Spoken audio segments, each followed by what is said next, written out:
नमस्कार, vision IAS के news today के इस अंक में आप सभी का स्वागत है। इस अंक में हम आपके लिए लेकर आए हैं यूपीएससी परीक्षा की दृष्टि से महत्वपूर्ण कुछ अहम खबरें। इस अंक के साथ मैं हूं दिव्या तोमर।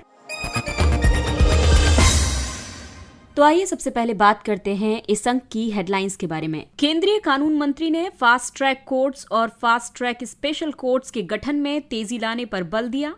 केंद्र सरकार प्रधानमंत्री आवास योजना ग्रामीण के लक्ष्यों को पूरा करने में पिछड़ने वाले राज्यों पर जुर्माना लगाएगी। केंद्र और असम सरकार ने 8 सशस्त्र जनजातीय समूहों के साथ त्रिपक्षीय समझौते पर हस्ताक्षर किए। 16 सितंबर को अंतर्राष्ट्रीय ओजोन परत संरक्षण दिवस मनाया गया। सरकार द्वारा गठित समिति ने ऑनलाइन गेमिंग के लिए विनियामक संस्था गठित करने और नए कानून बनाने की सिफारिश की तथा भारत और डेनमार्क ने भारत में शहरी अपशिष्ट जल परिदृश्य पर श्वेत पत्र जारी किया। और आइए अब खबरों पर विस्तार से चर्चा करते हैं। केंद्रीय कानून मंत्री ने फास्ट ट्रैक कोर्ट्स और फास्ट ट्रैक स्पेशल कोर्ट्स के गठन में तेजी लाने पर बल दिया। फास्ट ट्रैक कोर्ट्स और फास्ट ट्रैक स्पेशल कोर्ट्स विशेष मामलों के प्रति समर्पित अदालतें हैं। इनसे त्वरित न्याय सुनिश्चित करने की अपेक्षा की जाती है। आरंभ में 11वें और फिर 14वें वित्त आयोग ने एफटीसीज के गठन के सुझाव दिए थे। इन एफटीसीज का गठन 5 वर्षों से ज्यादा समय से लंबित विशेष मामलों के निपटान के लिए किया जाना था। इन विशेष मामलों में जघन्य अपराधों के अलावा महिलाओं, बच्चों, वरिष्ठ नागरिकों, एचआईवी या एड्स आदि से संबंधित दीवानी मामले भी शामिल थे। फास्ट ट्रैक स्पेशल कोर्ट्स का गठन केंद्र प्रायोजित योजना के तहत किया जाता है। ये बलात्कार के साथ साथ लैंगिक अपराधों से बालकों का संरक्षण यानी पोक्सो अधिनियम से संबंधित मामलों की सुनवाई करते हैं। इनका गठन और कार्यप्रणाली संबंधित उच्च न्यायालयों के परामर्श से राज्य सरकार के अधिकार क्षेत्र में आता है। देश में 1800 एफटीसीज को स्वीकृति प्रदान की गई है, लेकिन 31 जुलाई 2022 तक इनमें से केवल 896 ही क्रियाशील हैं। इन अदालतों में 13.18 लाख से ज्यादा मामले लंबित हैं। 1023 स्वीकृत एफटीसीज में से 31 जुलाई 2022 तक 731 ही क्रियाशील हैं। फास्ट ट्रैक कोर्ट्स और फास्ट ट्रैक स्पेशल कोर्ट्स के कई लाभ हैं, क्योंकि ऐसी अदालतें न्याय तक त्वरित पहुंच सुनिश्चित करती हैं। साथ ही लैंगिक अपराधियों के विरुद्ध एक निवारक के रूप में कार्य करती हैं। इनके द्वारा मामलों के त्वरित निपटान से न्यायिक प्रणाली को लंबित मामलों के बोझ से मुक्त किया जा सकता है। हालांकि इन कोर्ट्स के सामने कई प्रमुख चुनौतियां भी हैं, जैसे कि कर्मचारियों और सूचना प्रौद्योगिकी अवसंरचना की कमी है। कम स्टाफ की समस्या का सामना कर रही फोरेंसिक विज्ञान प्रयोगशालाओं से रिपोर्ट प्राप्त करने में देरी होती है। इसके अलावा मामले की सुनवाई आधारहीन तर्कों पर स्थगित कर दी जाती है। केंद्र सरकार प्रधानमंत्री आवास योजना ग्रामीण के लक्ष्यों को पूरा करने में पिछड़ने वाले राज्यों पर जुर्माना लगाएगी। ये पहली बार है जब ग्रामीण विकास मंत्रालय ने राज्यों द्वारा प्रधानमंत्री आवास योजना ग्रामीण के क्रियान्वयन में किसी भी देरी के लिए जुर्माना लगाने का प्रावधान किया है। हालांकि यदि राज्य को केंद्र से निधि उपलब्ध नहीं हुई है तो कोई जुर्माना नहीं लगाया जाएगा। प्रधानमंत्री आवास योजना ग्रामीण की बात करें तो ये केंद्र प्रायोजित योजना है। इसकी शुरुआत वर्ष 2016 में की गई थी। इस योजना के तहत 2022 तक 2,95 लाख पक्के मकानों के निर्माण का लक्ष्य रखा गया था। हालांकि कोविड-19 महामारी से हुई देरी की वजह से लक्ष्य प्राप्ति की अवधि को वर्ष 2024 तक बढ़ा दिया गया है, लेकिन अभी तक केवल 2 करोड़ 2 लाख मकानों का ही निर्माण किया गया है। लाभार्थियों की पहचान सामाजिक, आर्थिक, जातिगत जनगणना के आधार पर की जाती है। योजना की लागत मैदानी क्षेत्रों में केंद्र और राज्य सरकारें 60 और 40 के अनुपात में साझा करती हैं। वहीं पूर्वोत्तर और हिमालयी राज्यों के मामले में लागत को 90 और 10 के अनुपात में साझा किया जाता है। इस योजना के लाभार्थियों को अन्य योजनाओं का लाभ देने का भी प्रावधान किया गया है, जैसे कि प्रधानमंत्री उज्ज्वला योजना के तहत एलपीजी कनेक्शन प्रदान किए जाते हैं। हालांकि इस योजना के समक्ष कई चुनौतियां भी मौजूद हैं, जैसे कि कई वास्तविक लाभार्थी योजना का लाभ नहीं प्राप्त कर पाए। योजना की लागत को मुद्रास्फीति से समायोजित नहीं किया गया है। मकानों का निर्माण पूरा होने के बाद भौतिक सत्यापन में देरी की वजह से निधियों के वितरण में विलंब देखा गया। इसके अलावा अभिसरण भुगतानों के प्राप्त नहीं होने या प्राप्ति में देरी की वजह से अन्य योजनाओं का लाभ देने के उद्देश्य पूरे नहीं हो पाते। अभिसरण भुगतानों यानी कि जैसे कि सभी लाभों, सेवाओं आदि को एक साथ मिलाने से जो भुगतान प्राप्त होते हैं, इनके प्राप्त नहीं होने या प्राप्ति में देरी की वजह से अन्य योजनाओं का लाभ देने के उद्देश्य पूरे नहीं हो पाते। केंद्र और असम सरकार ने 8 सशस्त्र जनजातीय समूहों के साथ त्रिपक्षीय समझौते पर हस्ताक्षर किए। समझौते के तहत जनजातीय समूह उन्हें मुख्य धारा में लाने वाले अलग अलग लाभों के बदले सशस्त्र प्रतिरोध का त्याग कर देंगे। साथ ही उन्हें राजनीतिक और आर्थिक अधिकार भी दिए जाएंगे। इन आदिवासी समूहों को ये लाभ प्रदान किए जाएंगे जिससे कि इनकी सामाजिक, सांस्कृतिक, भाषाई और नृजातीय पहचान की रक्षा की जाएगी और उन्हें संरक्षण एवं बढ़ावा दिया जाएगा। इसके अलावा जनजातीय कल्याण और विकास परिषद की स्थापना की जाएगी। जनजातीय आबादी वाले गांवों या क्षेत्रों के लिए 1000 करोड़ रुपए का विशेष विकास पैकेज घोषित किया जाएगा। साथ ही स्वतंत्रता के बाद अलग अलग कारणों से पूर्वोत्तर क्षेत्रों में दशकों तक हिंसा और संघर्ष देखे जाते रहे हैं। इस क्षेत्र में शांति बहाल करने के लिए हाल के वर्षों में केंद्र सरकार ने कई पहलें शुरू की हैं। ये पहले हैं ब्रू रियांग शरणार्थी संकट के समाधान के लिए समझौता किया गया। असम में बोडो मुद्दे को हल करने के लिए बोडो समझौता किया गया। असम के कार्बी क्षेत्रों में विवादों को सुलझाने के लिए कार्बी आंगलोंग समझौता किया गया। कुल 12 विवादित क्षेत्रों में से 6 क्षेत्रों पर विवाद का समाधान करने के लिए असम मेघालय अंतर्राज्यीय सीमा समझौता किया गया। इसके अलावा सशस्त्र बल विशेष शक्तियां अधिनियम 1958 को बहुत ही सीमित क्षेत्रों पर लागू किया गया। पूर्वोत्तर भारत में अशांति के प्रमुख कारण रहे हैं इस क्षेत्र की अत्यधिक संवेदनशील भू राजनीतिक अवस्थिति। साथ ही कई जगहों पर सीमाओं का खुला होना भी यहाँ पर अशांति का प्रमुख कारण है। इसके अलावा यहाँ अलग अलग ऐतिहासिक पृष्ठभूमि वाले कई नृजातीय समूह निवास करते हैं और ये क्षेत्र भौगोलिक रूप से अलग थलग है। इसके अलावा संचार में भी व्यापक अंतराल मौजूद है, यानी कि पूर्वोत्तर के साथ एक प्रॉपर कम्युनिकेशन का अभाव है। अगली खबर पर्यावरण एवं पारिस्थितिकी से जुड़ी है। 16 सितंबर को अंतर्राष्ट्रीय ओजोन परत संरक्षण दिवस मनाया गया। वर्ष 2022 के विश्व ओजोन दिवस की थीम है मॉन्ट्रियल प्रोटोकॉल एट 35, पृथ्वी पर जीवन की रक्षा करने वाला वैश्विक सहयोग। ये थीम जलवायु परिवर्तन पर मॉन्ट्रियल प्रोटोकॉल के प्रभाव को रेखांकित करती है। साथ ही जलवायु संबंधी चुनौतियों का समाधान करने के लिए वैश्विक सहयोग स्थापित करने की आवश्यकताओं पर भी बल देती है। मॉन्ट्रियल प्रोटोकॉल को वर्ष 1985 में विश्व भर की सरकारों ने ओजोन परत के संरक्षण के लिए वियना कन्वेंशन को अपनाया था। इस कन्वेंशन के मॉन्ट्रियल प्रोटोकॉल के तहत सरकारों, वैज्ञानिकों और उद्योग जगत ने सभी ओजोन क्षयकारी पदार्थों के उपयोग में 99% की कटौती के लिए मिलकर कार्य किया है। ये अब तक की एकमात्र संयुक्त राष्ट्र संधि है जिसे संयुक्त राष्ट्र के सभी 198 सदस्य देशों ने अभिपुष्टि प्रदान की है। भारत वर्ष 1992 में मॉन्ट्रियल प्रोटोकॉल का पक्षकार बना था। भारत ने मॉन्ट्रियल प्रोटोकॉल अनुसूची के अनुसार सभी ओजोन क्षयकारी पदार्थों से जुड़े लक्ष्यों को चरणबद्ध तरीके से सफलतापूर्वक प्राप्त कर लिया है। मॉन्ट्रियल प्रोटोकॉल के तहत क्लोरोफ्लोरोकार्बन की जगह हाइड्रोफ्लोरोकार्बन के उपयोग का प्रावधान किया गया। हाइड्रोफ्लोरोकार्बन ओजोन परत को नुकसान नहीं पहुंचाते हैं, लेकिन इनमें ग्लोबल वार्मिंग प्रभाव पैदा करने की अधिक क्षमता है। हाइड्रोफ्लोरोकार्बन्स के उपयोग में वृद्धि को स्वीकार करते हुए मॉन्ट्रियल प्रोटोकॉल के पक्षकारों ने वर्ष 2016 में रवांडा के किगाली में एक समझौता किया था। किगाली समझौते में हाइड्रोफ्लोरोकार्बन्स के उपयोग को चरणबद्ध तरीके से समाप्त करने पर सहमति बनी थी। भारत ने वर्ष 2021 में मॉन्ट्रियल प्रोटोकॉल में किगाली संशोधन की अभिपुष्टि को मंजूरी दे दी थी। और आइए अब बात करते हैं ओजोन से जुड़े कुछ महत्वपूर्ण शब्दावलियों के बारे में। ओजोन परत गैस की एक नाजुक परत होती है। ये परत पृथ्वी को सूर्य की हानिकारक पराबैंगनी किरणों से बचाती है और इस तरह से ये पृथ्वी पर जीवन को संरक्षित करने में मदद करती है। वहीं ओजोन क्षयकारी पदार्थ मानव निर्मित रसायन हैं जो ओजोन को नुकसान पहुंचाने वाले क्लोरीन और ब्रोमीन के लिए जिम्मेदार हैं। ये रसायन है methyl bromide, methyl chloroform, carbon tetrachloride, halon, CFCs, HFCs तथा हाइड्रोक्लोरोफ्लोरोकार्बन। सरकार द्वारा गठित समिति ने ऑनलाइन गेमिंग के लिए विनियामक संस्था गठित करने और नए कानून बनाने की सिफारिश की। ऑनलाइन गेमिंग पर गठित इस समिति ने कथित तौर पर एक विनियामक संस्था गठित करने की सिफारिश की है। ये संस्था ऑनलाइन गेम्स को कौशल आधारित या संयोग आधारित के रूप में वर्गीकृत करेगी। समिति ने प्रतिबंधित प्रारूपों को रोकने और जुए से जुड़ी वेबसाइट्स पर सख्त रुख अपनाने के लिए नियम बनाने की भी सिफारिश की। ऑनलाइन गेम्स पर वर्तमान कानूनों की बात करें तो भारत में कौशल आधारित गेम्स को कानूनी मान्यता प्राप्त है। हालांकि जुए के समान होने के कारण संयोग आधारित गेम्स प्रतिबंधित हैं। हालांकि जब ऑनलाइन गेमिंग की बात आती है तो ये स्पष्ट नहीं है कि कौशल आधारित गेम्स के अंतर्गत कौन कौन से खेल आते हैं और संयोग आधारित गेम्स के अंतर्गत कौन कौन से खेल आते हैं।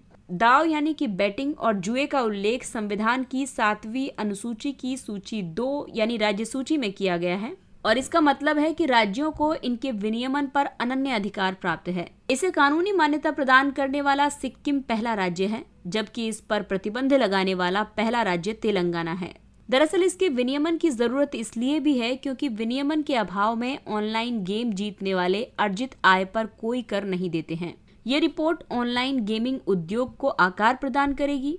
ऑनलाइन गेमिंग उद्योग के वर्ष 2025 तक $5 बिलियन तक पहुंचने का अनुमान है। वर्तमान में इसका आकार $1.5 बिलियन है। विनियमन से ऑनलाइन गेमिंग क्षेत्र में व्याप्त विनियामक अनिश्चितताएं भी दूर हो सकेंगी।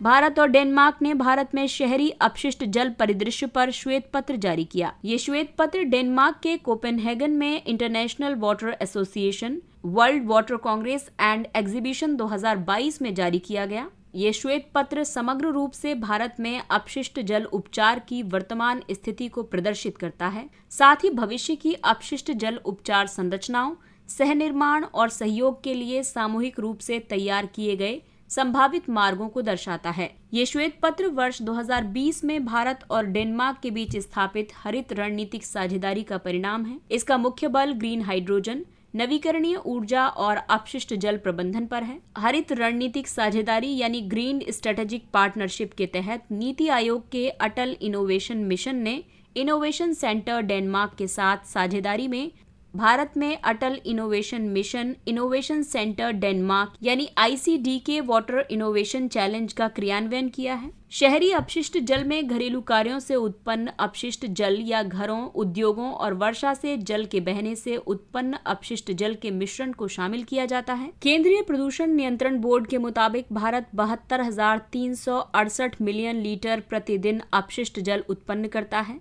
इसमें से 1/3 का ही उपचार किया जाता है। भारत में इस संबंध में की गई प्रमुख पहलें हैं जल अधिनियम 1974 और जल उपकर अधिनियम 1977। अटल नवीकरणीय और शहरी परिवर्तन मिशन यानी अमृत उपचारित अपशिष्ट जल के पुनर्चक्रण और पुनरुपयोग पर ध्यान केंद्रित करता है। इसके अलावा स्वच्छ भारत मिशन शहरी अमृत मिशन के तहत शामिल नहीं किए गए शहरों में अपशिष्ट जल के प्रबंधन पर ध्यान केंद्रित करता है।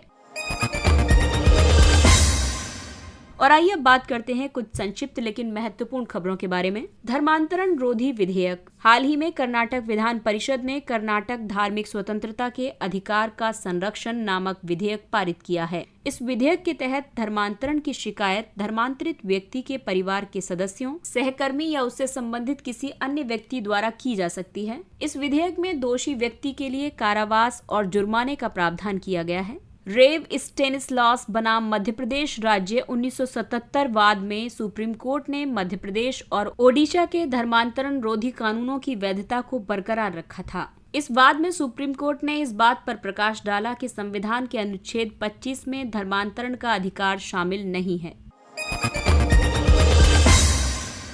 अगला है अनुच्छेद 19(1)(g). सुप्रीम कोर्ट ने निर्देश दिया है कि शैक्षणिक संस्थान स्थापित करने का अधिकार एक मूल अधिकार है। इस पर राज्य केवल एक कानून द्वारा ही उचित प्रतिबंध लगा सकता है, न कि एक कार्यकारी निर्देश द्वारा। यानी कि संविधान के अनुच्छेद 19(1)(g) के तहत शैक्षणिक संस्थानों की स्थापना के मूल अधिकार पर प्रतिबंध लगाने के लिए कार्यकारी निर्देशों का उपयोग नहीं किया जा सकता है। अगली खबर है न्यायालय की अवमानना। न्यायालय की अवमानना की अवधारणा का उद्देश्य न्यायालय को ऐसी आलोचनाओं से बचाना है जो इसके प्राधिकार को कम करती हैं, इसकी सार्वजनिक छवि को खराब करती हैं और इसकी निष्पक्षता में जनता के विश्वास को कम करती हैं। संविधान का अनुच्छेद 129 सर्वोच्च न्यायालय और 215 उच्च न्यायालय को न्यायालय की अवमानना के लिए दंड देने की शक्ति प्रदान करता है। इसके अलावा न्यायालय अवमान अधिनियम 1971 के तहत न्यायालय की अवमानना को वैधानिक समर्थन प्रदान किया गया है। न्यायालय की अवमानना में जो कृत्य शामिल हैं उसमें सिविल के तहत न्यायालय के आदेश की जानबूझकर अवहेलना करना या न्यायालय को दिए गए वचन का जानबूझकर उल्लंघन करना शामिल है। वहीं आपराधिक अवमानना के तहत लिखित या मौखिक शब्द, संकेत और कार्य जो न्यायालय के प्राधिकार को कम करते हैं या फिर उसे कलंकित करते हैं, साथ ही किसी व्यक्ति द्वारा न्यायिक कार्रवाई में पक्षपात का आरोप लगाया जाना या उसमें हस्तक्षेप करना और न्याय प्रशासन में हस्तक्षेप करना या बाधा उत्पन्न करना आपराधिक अवमानना के तहत आता है। जेल में कैदियों की संख्या कम करना। हाल ही में सुप्रीम कोर्ट ने निर्देश दिया है कि जिन दोषियों ने अपनी उम्र कैद की सजा के 10 वर्ष पूर्ण कर लिए हैं और जिनकी अपील पर निकट भविष्य में उच्च न्यायालय में सुनवाई होने की संभावना नजर नहीं आ रही है, उन्हें जमानत पर रिहा किया जाना चाहिए, क्योंकि ठोस कारण मौजूद होने पर ही जमानत से इनकार किया जा सकता है। सुप्रीम कोर्ट ने सभी उच्च न्यायालयों को ऐसे सभी उम्र कैद के दोषी कैदियों का विवरण प्रस्तुत करने के लिए भी कहा है जिन्होंने अपनी सजा के 14 वर्ष पूरे कर लिए हैं। साथ ही राज्यों में मौजूदा परिहार यानी रिमिशन नीतियों के अनुसार उन्हें समय से पहले रिहा करने पर विचार किया जा सकेगा। भारत में ऐसे दोषियों को राहत देने के लिए आवेदन करने के लिए 14 वर्ष के कारावास की सजा को पूरा करना अनिवार्य है। Indo Swiss building energy efficiency project beep. हाल ही में ऊर्जा दक्षता ब्यूरो ने अंतर्राष्ट्रीय सम्मेलन अंगान 2022 यानी augmenting nature by green affordable new habitat का आयोजन किया है। ये आयोजन Swiss agency for development and cooperation के सहयोग से किया गया है। इसका आयोजन इंडो स्विस बीप के तहत किया गया है। बीप की शुरुआत वर्ष 2011 में की गई थी। ये भारत सरकार और स्विट्जरलैंड के बीच एक सहयोगी परियोजना है। इस परियोजना का मुख्य फोकस भारत की वाणिज्यिक और आवासीय दोनों प्रकार के भवनों के लिए ऊर्जा कुशल और तापीय रूप से आरामदायक यानी EETC बिल्डिंग डिजाइन को मुख्यधारा में लाने में मदद करना है। ऊर्जा दक्षता ब्यूरो विद्युत मंत्रालय के लिए बीप की कार्यान्वयन एजेंसी है। अगला है वित्तीय सेवा संस्थान ब्यूरो यानी FSIB। FSIB ने भारतीय बैंक संघ के साथ मिलकर एक निदेशक विकास कार्यक्रम विकसित किया है। इसका उद्देश्य सार्वजनिक क्षेत्र के बैंकों और वित्तीय संस्थानों के कॉर्पोरेट गवर्नेंस में सुधार करना है। FSIB को बैंक बोर्ड ब्यूरो के स्थान पर लाया गया है। FSIB एक स्वायत्त सरकारी निकाय है। ये सार्वजनिक वित्तीय सेवा संस्थानों के पूर्णकालिक निदेशकों और गैर कार्यकारी अध्यक्षों की नियुक्ति के लिए सिफारिश करता है। ये सार्वजनिक क्षेत्र की सामान्य बीमा कंपनियों के महाप्रबंधकों और निदेशकों का चयन करने में भी मदद करता है। इसकी अध्यक्षता केंद्र सरकार द्वारा नामित अध्यक्ष करता है। वित्तीय स्थिरता और विकास परिषद। हाल ही में वित्त मंत्री ने FSDC की 26वीं बैठक की अध्यक्षता की है।